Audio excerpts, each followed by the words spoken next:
इस देश में हिंदू हृदय सम्राट बनने की कोशिश तो बहुतों ने की, लेकिन तथ्य यही है कि अपनी मौत के करीब 13 साल बाद भी इस देश का कोई हिंदू हृदय सम्राट है तो वो है बाला साहब ठाकरे।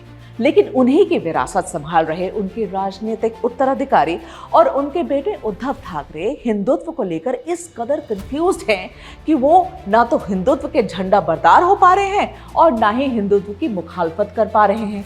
और इस कंफ्यूजन के बीच कोई सोल्यूशन न मिलने की वजह से उनकी राजनीतिक समझ पर ऐसे सवालिया निशान खड़े हो गए हैं जो सीधे तौर पर बाल ठाकरे की राजनीति को सिर के बल खड़े कर दे रहे हैं।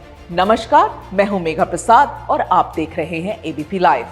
3 इडियट फिल्म तो आपको याद ही होगी, वही वाली जिसका सबसे मशहूर डायलॉग था कि काबिल बनो, कामयाबी तो झांक मार कर पीछे आएगी। लेकिन कामयाबी को शॉर्टकट तरीके से हासिल करने के चक्कर में उद्धव ठाकरे ने अपनी उस काबिलियत को किनारे लगा दिया जिसे एक मुद्दत की कोशिश के बाद उनके पिता बाल ठाकरे ने हासिल किया था। और नतीजा ये हुआ कि उद्धव ठाकरे उस डायलॉग की बजाय अब उसी फिल्म का गाना गा रहे हैं कि कंफ्यूजन ही कंफ्यूजन है, सॉल्यूशन का कुछ पता नहीं, और सॉल्यूशन जो मिला तो क्वेश्चन क्या था वो पता नहीं। जबकि ऐसा है नहीं। उद्धव के सामने क्वेश्चन बड़ा सीधा सा था और क्वेश्चन सिर्फ इतना सा था कि आप वक्फ बिल के साथ हैं या उसके खिलाफ हैं। लेकिन अभी जिस राजनीतिक द्वंद में उद्धव फंसे हैं उसने इस आसान से सवाल को भी उद्धव के लिए पेचीदा बना दिया। और फिर उद्धव ने इस सवाल का जो जवाब दिया उससे खुद शायद उद्धव भी कंफ्यूज्ड है। करीब आधे घंटे के उद्धव के जवाब का लबोलुआब तो यही है कि उद्धव वक्फ बिल के साथ तो है लेकिन बीजेपी के खिलाफ है। मैंने क्या कहा, बिल का सपोर्ट नहीं कहा मैंने कहा मैंने बिल का ही विरोध नहीं किया मैंने इनका जो ढोंग है, नौटंकी है और भ्रष्टाचार है उसका मैंने विरोध किया है।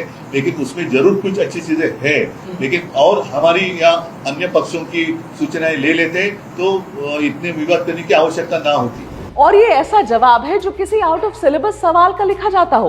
वो चुटकुला तो आपने सुना ही होगा, गाय के निबंध वाला, कि बच्चे को सिर्फ गाय पर निबंध याद था, उसे महात्मा गांधी पर लिखने के लिए कहा गया तो उसने कहा कि महात्मा गांधी बड़े अच्छे आदमी थे, वो गाय पालते थे और फिर वही गाय के 4 पांव होते हैं, 2 सींग होती है टाइप वाला जवाब। उद्धव ने भी यही किया।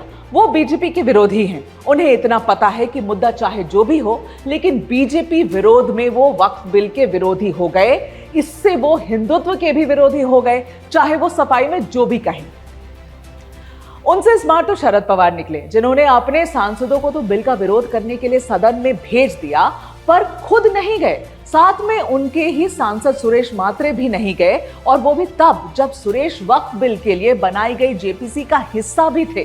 तो शरद पवार ने तो अपने लिए दोनों खेमों में गुंजाइश बना ली, फंस गए सिर्फ उद्धव ठाकरे। और ऐसे में भले शरद पवार पूछे ना पूछे, कांग्रेस तो उद्धव ठाकरे से जरूर पूछेगी कि पार्टनर आपकी पॉलिटिक्स क्या है। वो तो पूछेगी कि ठाकरे साहब आप हमारे साथ हैं या खिलाफ हैं। और अभी उद्धव ठाकरे के पास इसका कोई ठीक जवाब भी नहीं है, क्योंकि लोकसभा में उनके ही नेता अरविंद सावंत ने जिस तरह वक्फ के बहाने मंदिरों का जिक्र किया वो उद्धव ठाकरे के असमंजस को बताने के लिए पर्याप्त है कि अब भी उद्धव ठाकरे को मुस्लिम से ज्यादा हिंदुओं की चिंता है, मस्जिद से ज्यादा मंदिरों की चिंता है।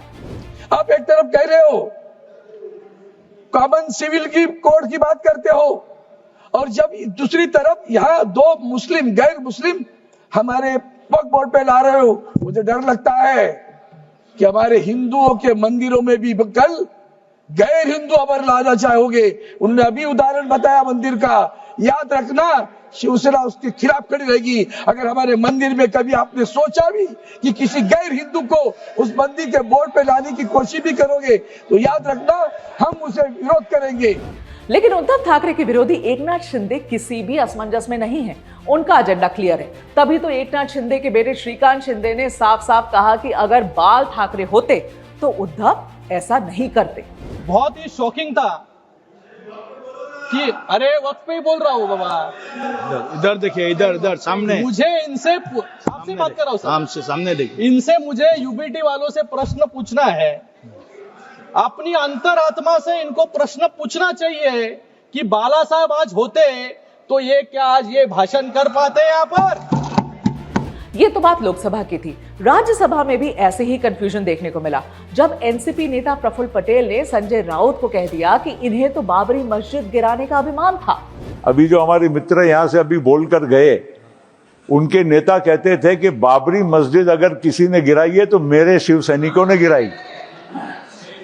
बंबई में, मुंबई में जब मुसलमानों पर बड़ा नरसंहार हुआ, दंगे हुए, तो किसने किए और किसने कराए, आज आपको सोचना चाहिए कि आप किसके साथ बैठे हैं। सत्ता लेने के लिए आपने सत्ता चाहिए थी, इसलिए आपने भी उनके साथ हाथ मिला लिया।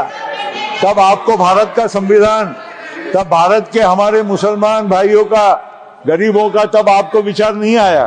प्रफुल्ल पटेल की बात सिर्फ इतनी सी थी कि उद्धव गुट क्लियर करे कि वो बिल के साथ हैं या बिल के खिलाफ, लेकिन संजय राउत इसे पर्सनल ले गए और फिर बात वक्त से ज्यादा किसी और जगह चली गई।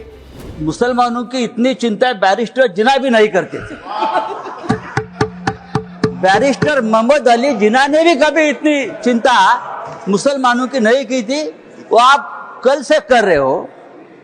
मुझे तो लगा कि बैरिस्टर जिन्ना का कब्र से आत्मा उठकर अपने शरीर में घुस गया। मैं हिंदुत्व भी पढ़ा हूं और सब कुछ पढ़ा हूं, और आप अभी नए मुल्ला बन गए हो हिंदुत्व के। आप हमें मत सिखाइए, हमारा जन्म हिंदुत्व के काम के लिए हुआ है। कल गृह मंत्री जी का भाषण में सुन रहा था, गृह मंत्री बोल रहे हैं कि हम 2025 के पहली वाली जो मस्जिद, मदरसे, दरगाह को हाथ नहीं लगाएंगे, लेकिन जो रिक्त जमीनें है उसे बेचकर गरीब महिलाओं का, मुसलमान महिलाओं का कल्याण करेंगे, उनमें पैसा बांटेंगे। रिक्त जमीनें तो आखिर आप बेचने खरीदी के बात पर आ गए, जिसका डर था कि जमीन बेचेंगे, जमीन खरीदेंगे, या ये जो आपका मूल उद्देश्य है बिजनेस, व्यापार, उसके ऊपर आए। आप चुप नहीं बैठेंगे, आप जमीन बेचकर ही रहेंगे।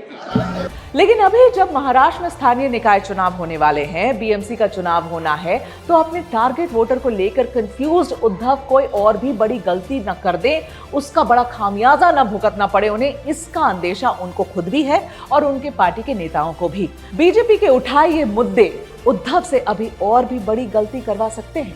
शुक्रिया, मैं हूं मेघा प्रसाद, आप देख रहे थे ABP live. For exclusive and insightful videos, subscribe to our new channel ABP Live Premium.